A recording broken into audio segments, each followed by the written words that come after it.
এদেশের লোক এত তাড়াতাড়ি ভুলে নাই, সময় দেন হয়তো ভুলে যাবে।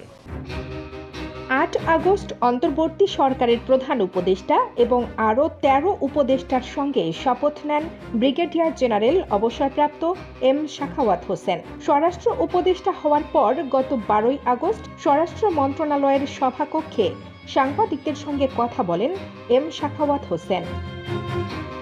ওই দিন আন্দোলনের মুখে ক্ষমতা ছাড়া আওয়ামী লীগকে গণ্ডগোল না পাকিয়ে নতুন মুখ নিয়ে দল গোছানোর পরামর্শ দেন তিনি, আর আওয়ামী লীগের ইতিহাস নিয়ে কথা বলেন।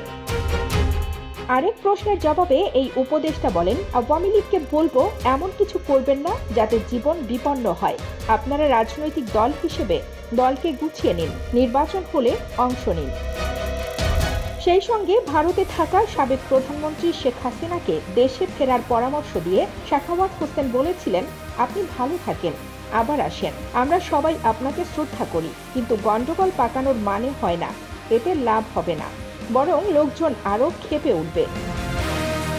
ওই দিন তার এই বক্তব্যের প্রতিবাদ জানান কোটা সংস্কার আন্দোলনকে কেন্দ্র করে গড়ে ওঠা বৈষম্য বিরোধী ছাত্র আন্দোলন। সেখানে বলা হয়, স্বৈরাচারী হাসিনাকে পুনর্বাসনের বক্তব্য যারা দিতে চায়, ছাত্র জনতা যেভাবে তাদেরকে উপদেষ্টা বানিয়েছে ঠিক একইভাবে গদি থেকে ছুঁড়ে নামাতে দ্বিধা করা হবে না।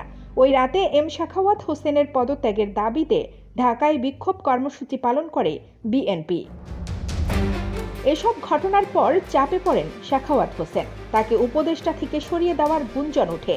ধারণা করা হয় এসবের জেরে ১৬ আগস্ট তাকে স্বরাষ্ট্র থেকে সরিয়ে বস্ত্র ও পাট মন্ত্রণালয়ের দায়িত্ব দেওয়া হয়।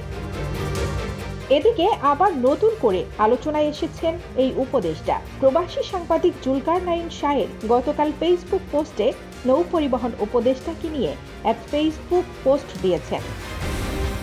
ফেসবুক পোস্টে তিনি লেখেন, আমি জানতে আগ্রহী নৌপরিবহন, শ্রম ও কর্মসংস্থান উপদেষ্টা ব্রিগেডিয়ার জেনারেল অবসরপ্রাপ্ত এম সাখাওয়াত হোসেন ঠিক কোন ক্যাপাসিটিতে তার পুত্র এম শাফাক হোসেনকে সাথে নিয়ে চট্টগ্রাম বন্দরের বিগত কয়েকদিনের গুরুত্বপূর্ণ সব মিটিংয়ে উপস্থিত ছিলেন।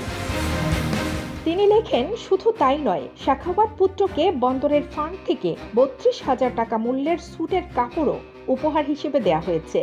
যিনি দিয়েছেন বন্দর চেয়ারম্যান জনাব মনিরুজ্জামান, তার ব্যাপক প্রশংসা করলাম। এই তো কয়েকদিন আগেই। সাখাওয়াত সাহেবের পুত্রের সাথে সম্প্রতি আরও বেশ কিছু মন্ত্রণালয়ের ভালোই সখ্যতা গড়ে উঠেছে, কিন্তু আপনাদের এই সখ্যতা তৈরির জন্য কিন্তু হাজারো মানুষ প্রাণ দেয়নি, অসংখ্য আহত হননি।